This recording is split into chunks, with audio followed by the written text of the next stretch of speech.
Morning friends, আপনারা নিশ্চয়ই ভালো আছেন, আমিও ভালো আছি। তাহলে আজকে আবার একটা আমি নতুন রেসিপি আনছি, দেখুন। আজকে আমি ইলিশ মাছের কাঁটা কুটা দিয়ে পুঁই শাকের তরকারি রাঁধবো। দেখুন, তাহলে প্রথমে কড়াইয়ে তেল দিয়ে দেব।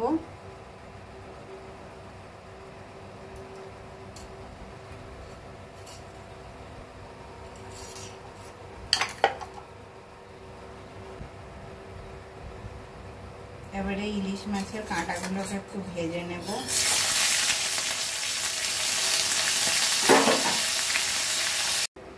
আমি পুঁই শাক, কুমড়ো, আলু, কচু সব কেটে ধুয়ে নিয়ে চলে এসেছি। তারপরে এবারে পুঁই শাকটা চাপাবো। প্রথমে আমি তেলটা গরম হয়ে গেছে, তেলের ওপর আলু দিয়ে দেবো।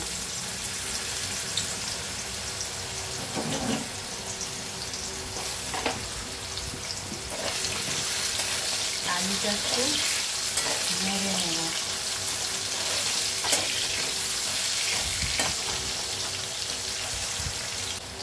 কাঁচা লঙ্কা,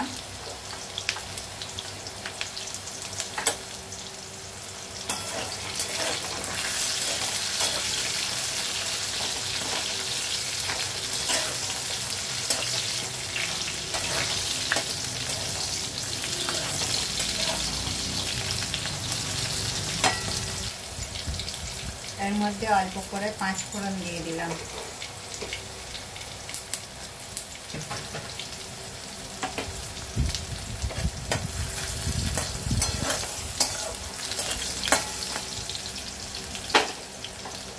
কিছুটা পরিমাণে পেঁয়াজ,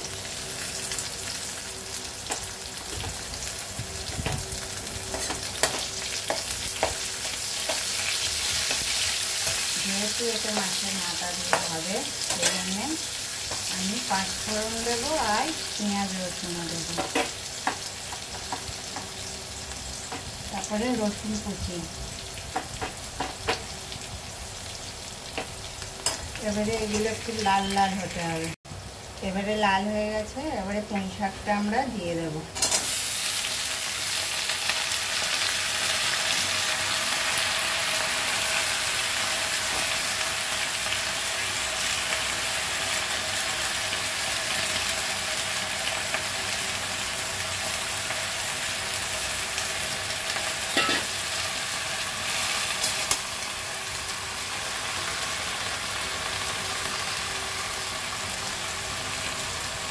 এবারে এর মধ্যে নুন দিয়ে দেবো।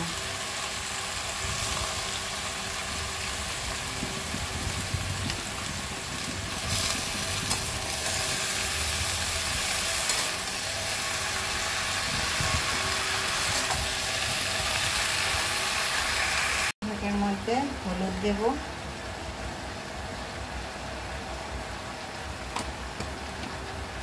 জিরে ধনে গুঁড়ো দেব,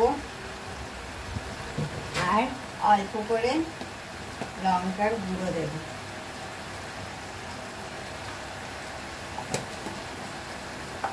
এবারে এটাকে একটুখানি মিক্স করে কষাবো। এবারে আমাদের কষানো হয়ে গেছে, এবারে এর মধ্যে জল দেব।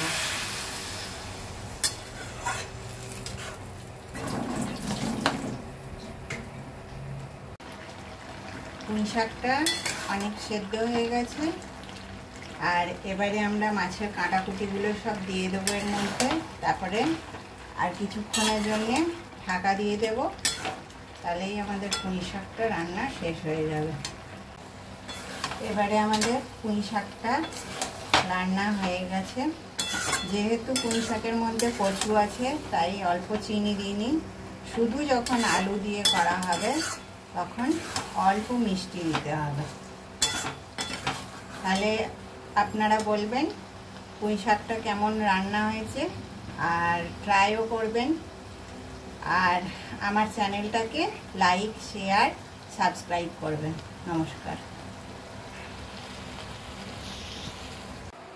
আজ একটা ছোট্ট কিচেন টিপস নিয়ে এসেছি। আমাদের সবারই কাপের এরকম ভেতরটা চা খেতে খেতে লাল হয়ে যায়।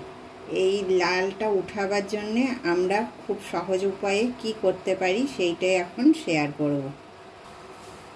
একটা এরকম লাইফবয় সাবান নিয়ে নেবেন, রান্নাঘরে সর্বদাই এটা রেখে দেবেন, অনেক কিছু কাজেই দরকার হয়।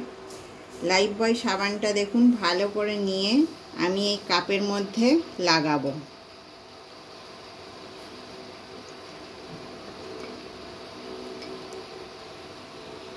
ভেতরে বাইরে সব দিকে লাগাবো।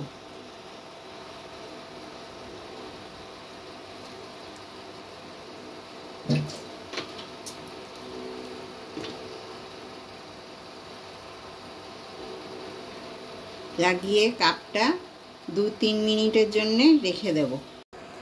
এবারে কাপটা আমরা আস্তে আস্তে ঘষবো।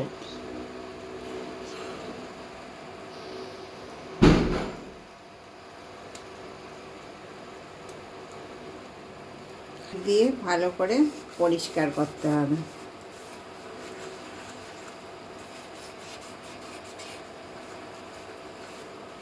ভেতর বাইরে সব দিকটাই পরিষ্কার করবেন। এবারে তাহলে কাপটা ধুয়ে নিই, পরিষ্কার করা হয়ে গেছে, তারপরে দেখাচ্ছি।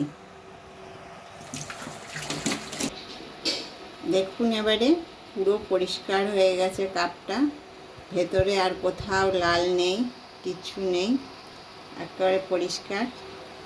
আর বাইরের দিকটাও দেখুন পুরো পরিষ্কার। তাহলে খুব সহজ উপায়েই আমরা কাপকে